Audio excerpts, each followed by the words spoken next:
안녕하십니까. 교육안전위원회 위원장 이소희입니다. 1년 전 위원회 초기 운영 방안에 대해 말씀드리면서 교육, 안전, 소방 분야에는 여야가 따로 없다는 의견을 드렸습니다. 위원들은 각자 정당에 소속된 입장에서 살펴보는 것이 아니라 직접 현장을 누비며 의견을 듣고 있습니다. 그리고 아직은 부족한 현실 상황을 개선해 나가기 위해 저마다 다양하게 노력하고 있다는 말씀을 드립니다. 지난 10년간 교육안전위원회에서 살펴야 하는 조례는 153건, 시민안전실 51건, 소방본부 21건 제정되어 다양한 정책 추진의 근거가 되고 있습니다. 각 조례들은 다음 10년을 기억하는 한층 더 성장하는 세종시에 맞춰 미래를 준비하는 조례입니다. 성장을 위한 준비는 현재에 대한 안전이 담보되어야 하기에 이제는 각 조례들이 시대에 뒤처지지 않았는지, 그리고 빠지거나 모자란 점이 없는지 전체를 다시 살펴보면서 필요한 것을 맞춰가는 조정의 시기입니다. 최근 3년간 코로나 상황을 겪으면서 교육 격차와 사회 변화는 한층 더 빨라졌고, 걱정 없이 즐기던 행사도 미래에 대한 걱정 속에서 불안한 상황입니다. 평범한 일상에 대한 사회 불안이 커질수록 연대와 신뢰의 힘을 믿고 나아가야 할 때입니다. 비판과 반성은 시의회의 기본입니다. 어느덧 상반기 시의회 반환점을 지나는 시기입니다. 집행부가 코로나 상황에서는 정석보다는 변칙으로 운영하는 것을 이해했다면 이제는 정석으로 주변을 살피면서 나아가야 합니다. 규정과 절차를 준수하고 하나의 정책이 다른 정책에 영향을 미치는 것은 없는지, 집행부가 느끼는 문제점에 대해서 깊이 숙고하고 대책을 마련하고 있는지 핵심을 짚도록 상임위원회는 비판적인 시각에서 반성할 점을 찾아 견제와 감시 기능을 한층 더 강화할 것입니다. 우리 상임위는 타 상임위와는 다르게 집행부의 가호에 대한 재검토와 반복할 수 있는 여건이 아닙니다. 아이들에게 주는 소중한 교육의 기회들과 우리가 상상할 수 있는 재난 상황은 사후 약방문식으로 정책을 마련하고 대비해서는 안 될 것입니다. 기초학력에 대한 우려, 미래 교육에 대한 준비 더 이상 미룰 수 없습니다. 작년 학교 알림이 자료를 통해 세종시 고등학교 학업 저하가 심각함을 짚었습니다. 이것은 기관의 잘잘못을 나열하는 것이 아니라 국민의 세금으로 운영하는 기관이 갖추길 바라는 사회 현실을 직시하기 위함이었습니다. 집행부가 국민의 4대 의무인 국방, 근로, 교육, 납세 의무 외에 이해의 의무를 가져야 한다고 생각합니다. 이해를 하려면 세 가지가 필요한데, 현 상황에 대한 감수성, 그리고 정성과 정량 자료에 대한 이해, 정책에 대한 준비입니다. 현 상황에 대한 감수성은 세종 시민들이 무엇을 궁금해하고 무엇을 불안해하고 무엇을 못 믿을지 생각해야 합니다. 집행부는 그것을 미리 감지하고 어떻게 설명해야 시민들이 덜 불편할지, 불신과 의심을 어떻게 해야 최소화할지를 알아야 합니다. 이것이 상황에 대한 감수성입니다. 그리고 정성적 접근과 정량적 접근이 조화를 이뤄야 합니다. 혁신 교육, 미래 교육 등 거창한 구호 아래 시작하는 정책들이 정량이 없는 정성만을 접근은 공허하기 쉽고, 정성이 없는 정량만의 접근은 딱딱하거나 설득력이 약해집니다.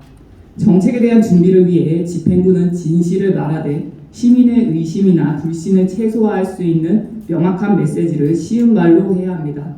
저는 향후 1년간 위 세 가지 사항을 기본으로 의정 활동을 이어가겠습니다. 길을 밝히며 나아가겠습니다. 우리는 늘 길을 찾을 것입니다. 상임위원회 각 위원님들 저마다 묵묵히 최선을 다해 의정 활동을 수행하고 계십니다.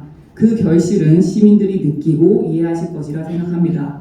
부족한 것을 채우고 모자란 것은 끊임없이 묻고 길을 찾으며 사각지대가 없도록 상임위 운영에 내실을 기하겠습니다. 시의원으로서 소신있고 당당하게 의정활동을 펼치실 교육안전위원회 위원님들의 의지를 담아 오늘 이 자리에서 지난 1년을 살펴보며 다음 1년을 나아갈 의지를 알려드립니다. 한층 더 성장하고 내일을 기대하는 자랑스러운 세종시 의회가 되도록 최선을 다하겠습니다. 감사합니다. 다음은 질의답변 순서입니다. 질의하실 기자님 계십니까? 예.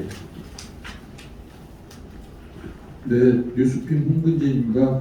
예, 네, 안녕하세요. 이 위원장님 1년 동안 수고하셨고요. 네. 저도 이번 질문도 아까 그 행정 국기위원회 질문하고 비슷한데요.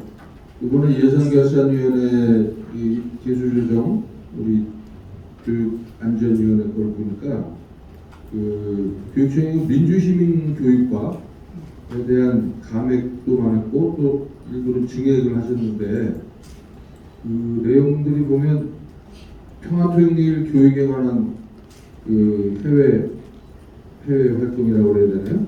해외 연수입니다. 예, 그런 거는 감액을 하셨고 그 부분에 대해서 좀 민주시민 교육과의 증감에 대해서 예. 어떤 연유가 있었는지 좀 자세히 좀 설명을 해주시면 좋겠습니다. 예, 이번에 아무래도 코로나 이후로 처음으로 해외 연수가 많이 좀 늘었습니다. 교육청이. 그래서 총 해외 연수 비용으로 18억 원이 추경으로 올라왔었고요. 그 중에서 평화통일 교육 경우에는 이전에 독일에도 똑같이 이번에 올라온 평화통일 교육 해외 연수는 중국으로 가는 방문이었는데 이전에 독일로 방문하는 일정이 또 있었습니다. 그래서 저희 상임위에서는 중복되는 해외 연수라고 생각이 돼서 감액을 했고요. 그리고 그 외에도 민주시민교육과에서 또 동일하게 대안교육이었던 것 같아요. 그 대안교육 관련해서도 이전에 일본을 한번 다녀왔었습니다. 그렇기 때문에 저희는 또 중복되는 예산이라고 생각을 해서 그것도 감액을 했었고요.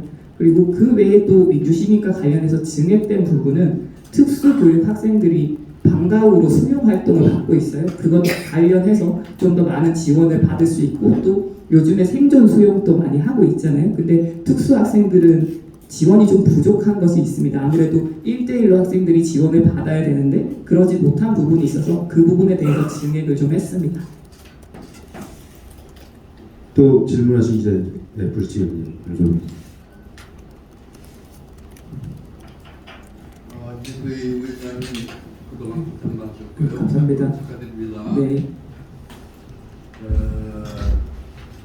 tür치원에 있는 최종고등학교 여자 사정공인소에 최종 인재 개발원이 있습니다. 거기에 보니까 어떤 기능사를 현재 배출하고 있냐면은 지게차 운전자하고요, 풀쌓기 운전자 기능사를 양성하고 있거든요. 근데 지금 신호시를 비롯한 대전, 청주, 충남 등은 하는 게 이 지역에서 전기 기능사, 기계 기능사가 모자라는 게 있는데 이 기회에 기능사, 전기 기능사, 기계 기능사 등등 그런 방법을 좀 개발을 해서 하지만 교육할 수 있는 여건을 만들어서 고맙게 생각하는데 그에 대한 의견을 좀 한번 말씀드렸으면 고맙겠습니다. 예, 아무래도 특성화고 이쪽으로 말씀을 좀 해주시는 것 같아요. 근데 지금 현재 세종시에 2군데의 특성화고가 있고 지금 현재 그 특성화고에서는 방금 기자님께서 말씀 주신 내용은 사실 교육을 안 하는 걸로 알고 있는데 계속해서 제3의 특성화고가 제가 알기로는 생기는 걸로 알고 있거든요. 아무래도 그때 또 방금 말씀 주신 내용들도 좀 반영할 수 있지 않을까 좀 그렇게 생각이 됩니다.